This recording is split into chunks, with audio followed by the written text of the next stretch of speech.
In this lecture we are going to make a bunch of small blob chains traverse the dimension.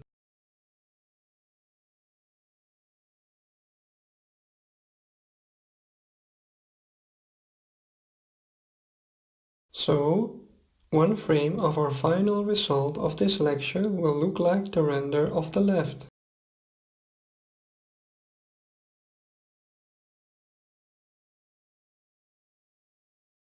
So in this lecture I actually found out about the difference in active frame between the timeline and the numerical frame value below it. I only need to change this value to 100 to fix the issue. Well, better late than never.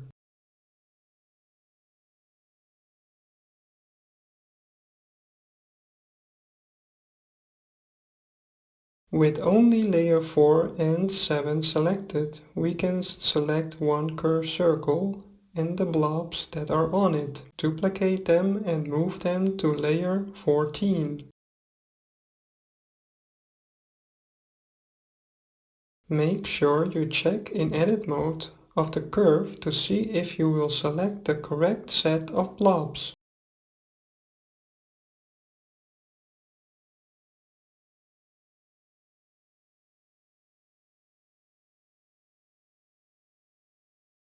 Then, on layer 14, we can snap our cursor to the center of the grid and scale the curve up in edit mode.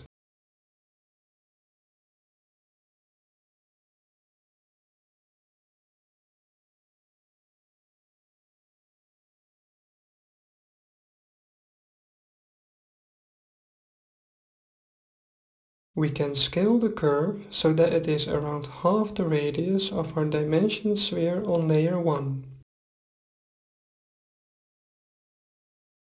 Then, still in edit mode, with all handles selected, we can subdivide 3 times to create more handles.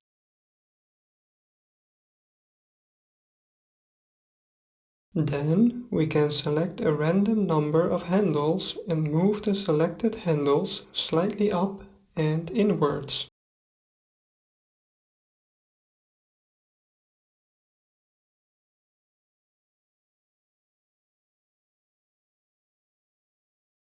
We can also manually edit our handles to make the curve look the way we want.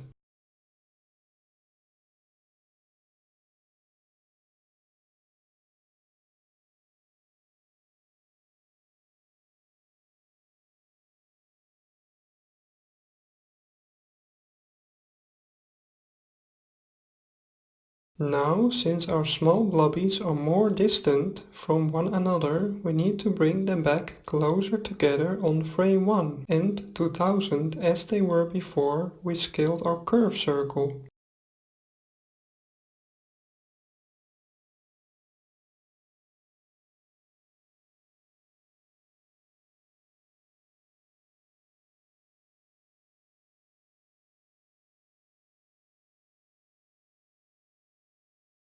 We can do this by keyframing the blobs again after we bring them closer together with the offset value. You can slower the offset value by keeping the Shift key pressed. I skipped a part not to bore you too much.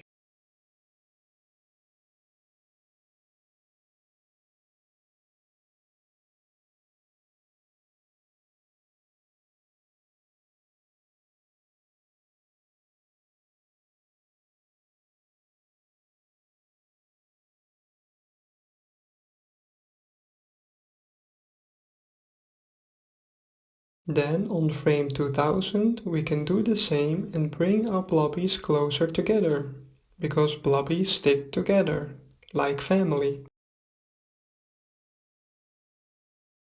However, since our curve is bigger, we need to keyframe the biggest blob a value of minus 400, otherwise it would travel too fast and too furious.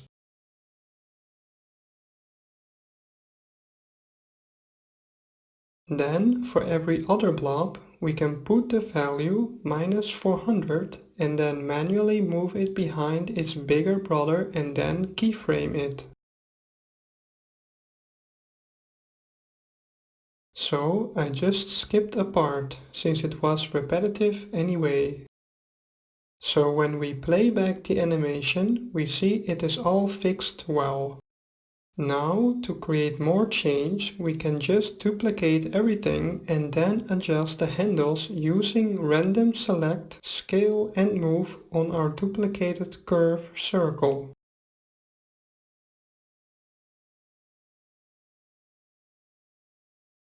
This process you can repeat as many times as you want to get more change. It might help to also manually fine-tune your curve with the handles to make the change travel the way you want them to.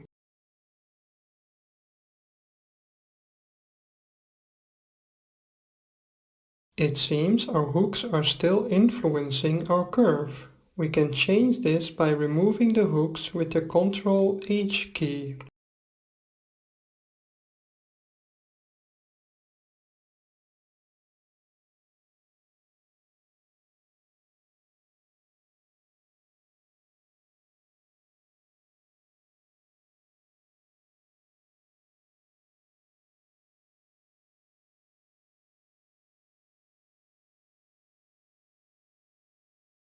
Let's check out the preview render and then also check it with our dimension.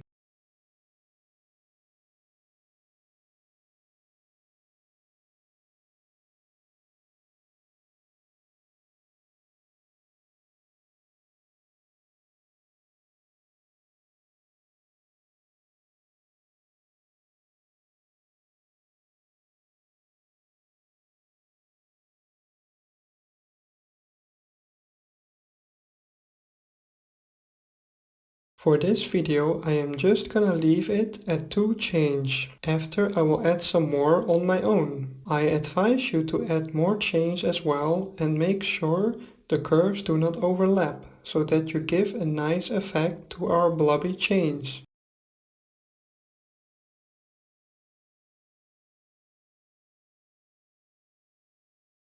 Of course, you can also completely change the curve track to make it look like a roller coaster or something.